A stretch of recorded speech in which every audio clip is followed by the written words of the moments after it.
నిరుద్యోగులకు ఏపీపీఎస్సీ మరో తీపి కబురు అందించింది. ఇప్పటివరకు విడుదలైన 10 ఉద్యోగ ప్రకటనలకు సంబంధించిన పరీక్షల్లో రుణాత్మక మార్కులు లేవని స్పష్టం చేసింది. ఇంజనీరింగ్ ఉద్యోగాల భర్తీకి సంబంధించి వచ్చే నెలలో జరిగే తొలి పరీక్షలోనూ ఈ విధానాన్నే అమలు చేస్తారు. ఏపీపీఎస్సీ ఉద్యోగాల భర్తీకి నిర్వహించే పరీక్షల్లో ఒక్క మార్కే అభ్యర్థి తలరాత మార్చేస్తుంది.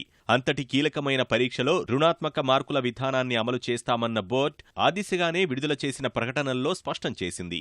అభ్యర్థి చేసే ప్రతి తప్పుకు 3వ వంతు మార్కు తగ్గిస్తామని వెల్లడించింది.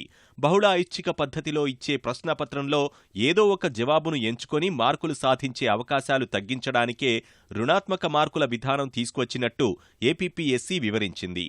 అనేక సంస్కరణలతో పరీక్షలు నిర్వహిస్తున్న ఈ తరుణంలో రుణాత్మక మార్కుల విధానం అభ్యర్థులకు నష్టం చేకూర్చుతుందని బోర్డు భావిస్తోంది.